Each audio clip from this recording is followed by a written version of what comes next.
네, 오늘 유엔사가 지난 13일에 있었던 북한 병사 이 귀순 장면이 담긴 영상을 공개를 했습니다. 백문이 불여일견이라고 이 영상을 보니까 그간의 논란, 한마디로 좀 정리가 될 수도 있지 않을까 이런 생각이 좀 들던데요. 자, 정의당의 김종대 의원 연결해서 이 문제 짚어보겠습니다. 김종대 의원에게는 또 한 가지 질문 항목이 있습니다. 오늘 하루 종일 인터넷 실검 1위를 기록을 했던 바로 그 문제에 함께 질문에 포함을 시켜서 입장 들어보도록 하죠. 여보세요. 예, 안녕하세요, 의원님. 안녕하세요. 예. 네, 유엔사가 공개한 영상을 보니까 북한군의 정전협정 위반은 객관적인 사실인 것 같고요. 근데 궁금한 게 이 북한 병사가 귀순을 해서 이 다른 북한군 병사들이 총격을 가하는 시점이 오후 3시 15분에서 17분 이 사이인데 예. 우리 군 병사들이 이 그 부상을 입은 북한군 병사를 구출하는 시점은 3시 55분이더라고요. 네, 30분 정도 소요됐습니다. 예, 그러면 40분에 지금 그 시간이 이제 벌어지는 건데 왜 이런 현상이 벌어진 건가요? 당시에는 우선 현장 상황 통제가 우선이었다고 보여져요. 예.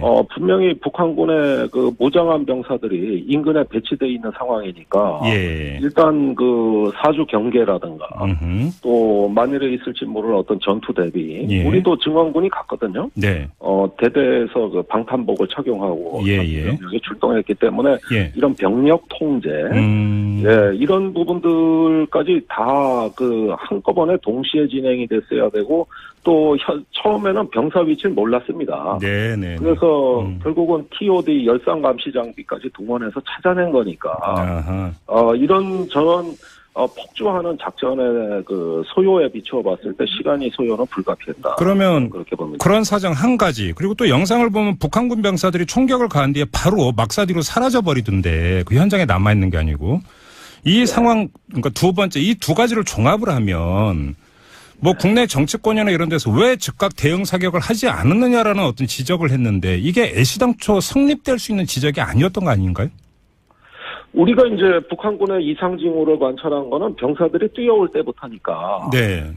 그때부터 일단 영문을 몰랐을 겁니다. 네. 왜 뛰어오지? 그리고 차량이 출현한다는 건 생각지도 못했을 것이고. 예. 그래서 경계 소초에서 경계를 서둔 우리 병력들 같은 경우는 이건 상황 파악이 안 됐다고 봐야 됩니다. 그런데 갑자기 그 차에서 병사가 뛰어나와 남쪽으로 내려오고 네. 간발의 차이로 놓친 북한군 병사가 즉각 사격 태세를 취했어요. 예.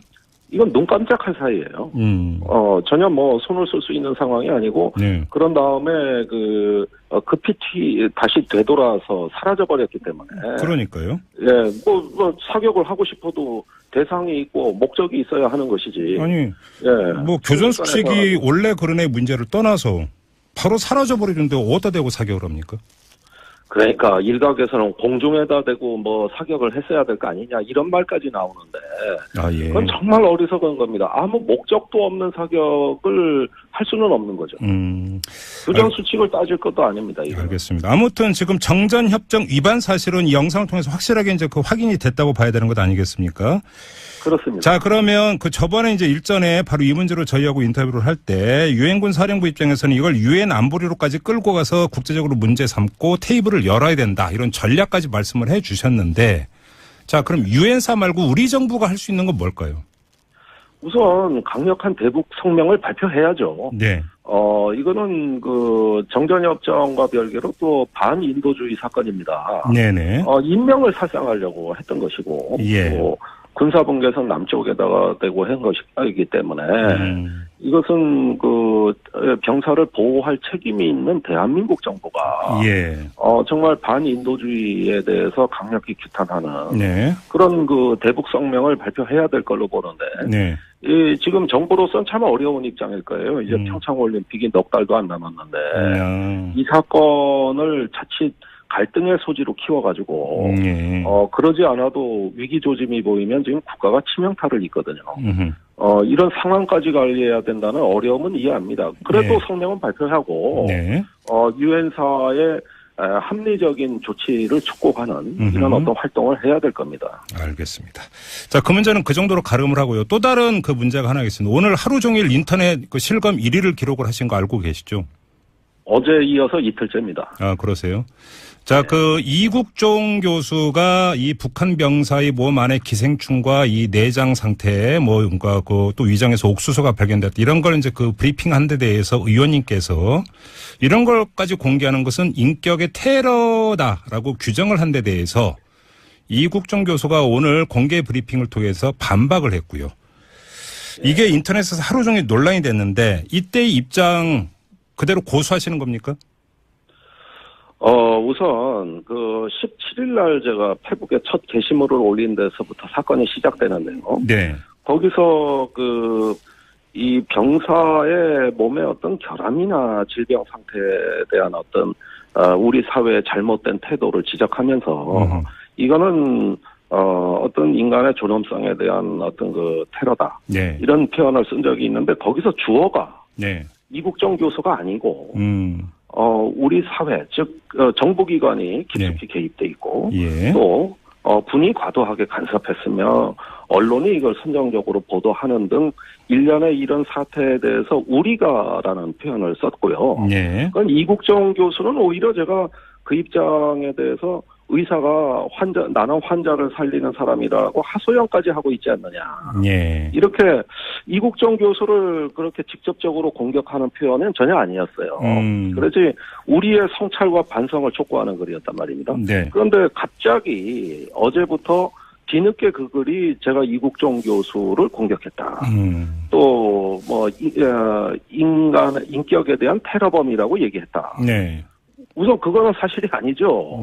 그런데 이국종 교수께서 언론 보도가 이제 나가면서 본인 입장이 사실 좀 이런 공격에 대해 가지고 매우 곤혹스럽고 참담한 입장을 내시니까 네. 그렇다면은 제 입장을 이국종 교수께 좀 한번 자세히 밝혀드리는 게 책임감 있는 정치인 아니냐 해가지고 오늘 다시 입장을 냈습니다. 예.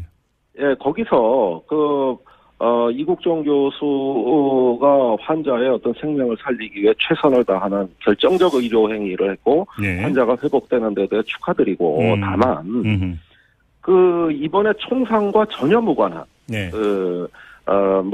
아까 말씀하신 참 입에 담기도 참 거북스러운 이런 내용들이 나온 것은 네. 환자의 이번 총상과는 전혀 관련이 없는 문제 아니냐. 근데 그것이 끄집어내게 된 이런 어떤 그 과정에 대해서는, 저도 좀 유감을 표명하지 않을 수 없었다는 입장을 바로 그 부분과 관련해서 이국종 교수는 합참과 상의해서 결정한 것이다. 이렇게 밝혔거든요. 그럼 이건 어떻게 받아들여야 되는 겁니까? 제가 제일 불합리하다고 생각하는 대목이 네. 처음부터 제가 문제를 지적했던 건 군의 과도한 간섭이었어요. 예. 국정원과 기무사 요원들이 수술실까지 들어갔습니다. 아, 그랬나요? 원래 원래 가족도 못 들어가는데요. 예. 그러면서 시시각각 비전문가들이 환자의 상태를 체크해가지고 의사의 소견보다 더 빨리 국방장관 등 정부 주요 기관에 보고를 했는데 지금 말씀하신 건 다 팩트가 확인이 된 사항이죠? 이거는 이국종 교수께서 직접 말씀하셨습니다. 15일자 기자회견에서 당시 수술실에 기무사 요원도 있었다. 이렇게 말씀을 네네. 하셨기 때문에 저는 그걸 근거로 이야기하는 건데요. 네.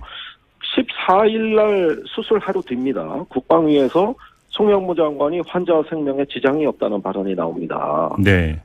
그런데 성급한 판단이었거든요. 그럼 의사는 다른 의견을 갖고 있었는데 예. 왜 장관의 이런 답변이 나왔느냐. 예. 그것은 의사의 종합적 소견을 지켜볼 여유도 없이 군의 정보 라인을 통해서 보고를 받았기 때문 아니냐. 네. 그래서 15일 날 오히려 송영무 장관의 발언을 이국종 교수께서 반박하는 일이 벌어집니다. 네. 이렇게 군이 수술실까지 오고 또 지금 회복 중인 환자한테도 접근하고 이렇게 되니까 오죽하면 아주대병원 측에서 이렇게 외부에서 접촉을 하면은 추가 감염의 우려까지 있다. 예. 이건 환자한테 치명적이다 하면서 자제를 촉구하는 일까지 벌어졌어요. 예. 군의 과도한 간섭이죠.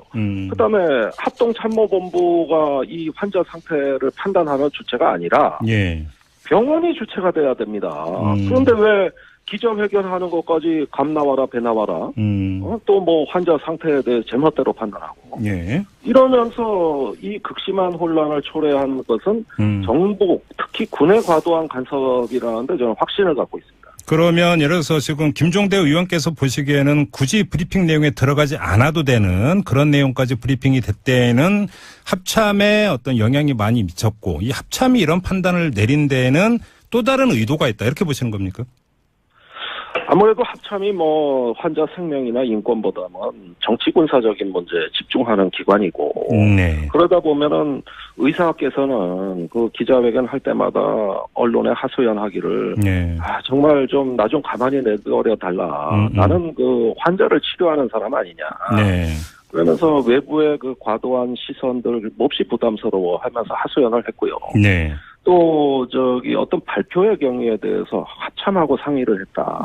이렇게 말씀을 하신 걸 봤을 때 합참이 개입해서 안 되는 것까지 개입을 하고 그다음에 기자회견의 내용들이 일부 부적절한 내용들이 있었던 것도 그 영향권에서 벌어진 일이라면 네. 이것은 환자를 보호하는 게 목적이 아니라 네. 어떻게 보면은 이 사건을 어떤 정치 군사적으로 또 활용하거나 또는 그런 그 인권의 다른 측면에서 이걸 바라봤다는 이야기가 되는 거거든요. 예. 이런 점에서는 저는 다음에 국방위에서 이 점은 반드시 따지고 넘어가겠습니다. 알겠습니다. 이 점은 어떻게 보세요? 이게 지금 정치권으로까지 번졌는데 자유한국당의 김진태 의원은 북한의 깡패 정권에는 한마디도 못하면서 무슨 뭐 인권 운운을 하냐 이렇게 의원님을 공격을 했고요. 바른정당의 하태경 의원은 북한 인권에 대한 무관심 때문에 김종대 의원의 저런 발언이 나온 것이다. 또 이렇게 규정을 했습니다. 어떤 입장이십니까? 아니 지금 북한 인권을 이야기한다 그러는데 그럼 환자 인권을 얘기하면 안 된다는 그 논리가 네. 저는 참으로 어이가 없고 예. 북한의 그 의료품 백신이라든가 의료 지원하자 그럴 때 누가 반대했습니까? 지금 뭐 환자 상태가 상당히 그 건강상의 문제가 많은 것으로 알려져 있는데 예. 아니 그런 것들 우리가 다 의료 지원을 하고 백신도 주고 해가지고 북한 주민들의 생활상을 개선하자고 얘기한 건 진보 정당 아닙니까? 예. 그런데 지난번 5차 핵실험 했다고 해서 박근혜 정부에서 그동안 북한에 주던 백신 다 끊어버렸잖아요.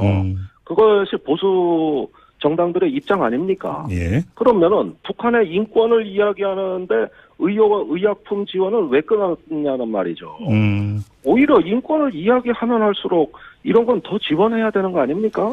그런데 그걸 다 끊어버린 정권이 예. 이제 와서 북한 인권에 대해서 말할 자격이 없다. 이렇게 저희를 공격하게 되면 네. 참으로 참담하다. 그 주민들의 생활 수준 높이자고 할 때마다 반대하던 정당이 예. 이제 그런 이야기한다는 건 적반하장이라고 저는 생각합니다. 알겠습니다. 자, 말씀 여기까지 들을게요. 고맙습니다, 의원님. 예, 감사합니다. 네, 지금까지 정의당의 김종대